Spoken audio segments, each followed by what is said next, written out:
या देवी सर्वभूतेषु शक्तिरूपेण संस्थिता नमस्तस्यै नमस्तस्यै नमस्तस्यै नमो नमः। देखिए, भगवती दुर्गा के 108 नाम हैं तथा इनके 9 स्वरूपों का वर्णन किया गया है कि प्रथम ही शैल सुता विख्याता और दूसरी ब्रह्मचारिणी माता। प्रथम मूर्ति का नाम शैलपुत्री तथा दूसरी मूर्ति का नाम ब्रह्मचारिणी है और तीसरी ख्याति चंद्रघंटासी और चौथी कूष्मांडा सुख राशि। तीसरी मूर्ति का नाम चंद्रघंटा है तथा चौथी मूर्ति को कूष्मांडा के नाम से जाना जाता है। पंचम का स्कंध की माता और षष्ठम कात्यायनी सुखदाता। पांचवी मूर्ति को स्कंद माता तथा छठी मूर्ति को कात्यायनी कहते हैं। सप्तम काल रात्रि जगछाई और अष्टम महागौरी प्रभुताई। सातवीं मूर्ति को कालरात्रि तथा आठवीं मूर्ति को महागौरी के नाम से जाना जाता है। और नवम सिद्धिदात्री जग जननी नव दुर्गा दारुण दुख हरणी। नौवीं मूर्ति को सिद्धिदात्री कहते हैं। इनके 9 रूपों को नव दुर्गा के नाम से जाना जाता है। देखिए, दुर्गा जी के 108 नाम इस प्रकार हैं।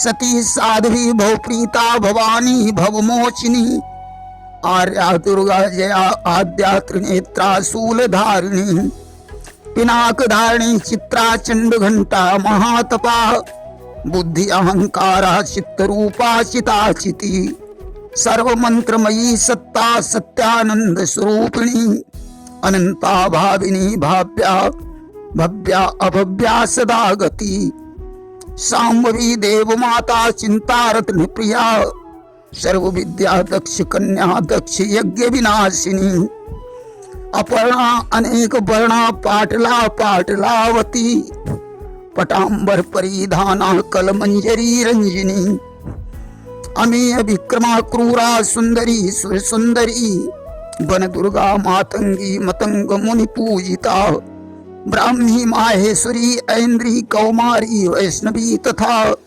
चामुंडा वाराही लक्ष्मी पुरुषाकृति विमला उत्कर्षणी ज्ञाना क्रिया नित्या बुद्धिदा बहुला बहुल प्रेमा सर्ववाहन वाहना निशुंभ शुंभ हनिनी महिषासुर मर्दिनी मधुकैटवहंत्री चंड मुंड विनाशिनी सर्वासुर विनाशा सर्वदानव घातिनी सर्वशास्त्रमयी सत्या सर्वास्त्र धारिणी तथा अनेक शस्त्र हस्ता अनेकास्त्र से धारिणी कुमारी एक कन्या कैशोरी युवती यति अप्रौढ़ा प्रौढ़ा वृद्ध माता बलप्रदा महोदरी मुक्त केसी घोर रूपा महाबला अग्निज्वाला रौद्रमुखी काल रात्रि तपस्विनी नारायणी भद्रकाली विष्णु माया जलोदरी शिवदूती कराली अनंता परमेश्वरी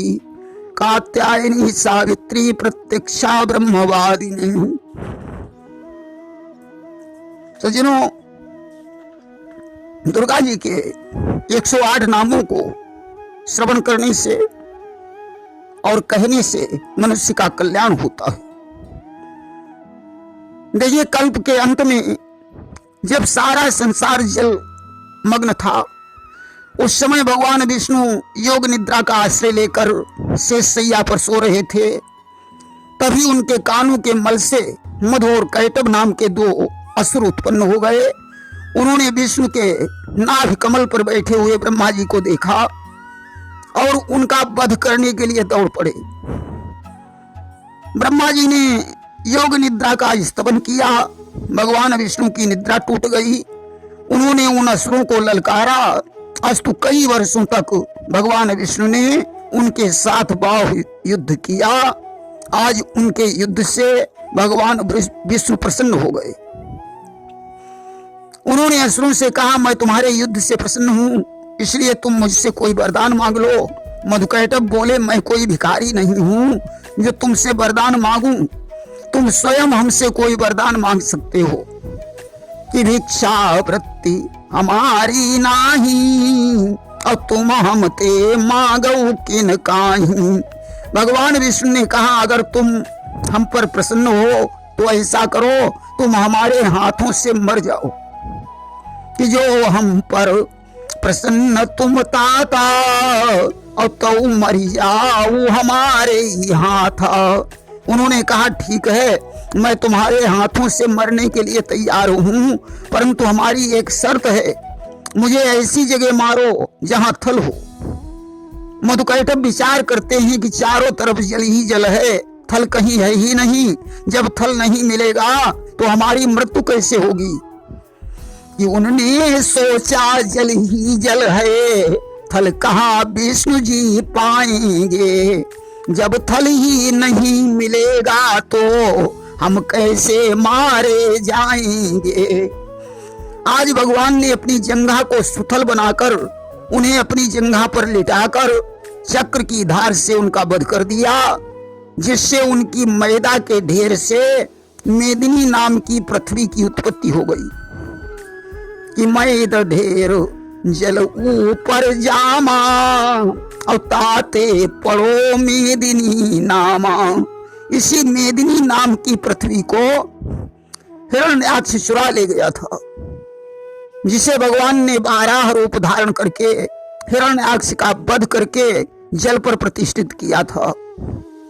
और जब प्रथु कियो सुशासन आई और तब ते मही पृथ्वी कहलाई। जब राजा पृथु ने अपना शासन किया तब से इस मेदिनी का नाम पृथ्वी पड़ गया। देखिए, मधु को मारने से भगवान का नाम मधुसूदन और कैटभ को मारने से उनका नाम कैटभारी पड़ गया। कश्यप ऋषि की एक पत्नी का नाम दनु था।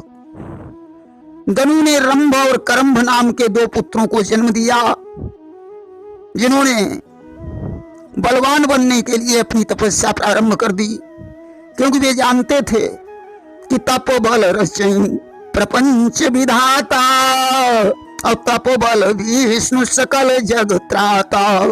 तपस्या के बल से ही ब्रह्मा जी सृष्टि का सृजन करते हैं और तपस्या के बल से ही विष्णु जी संसार का संहार करते हैं, संसार का पालन करते हैं।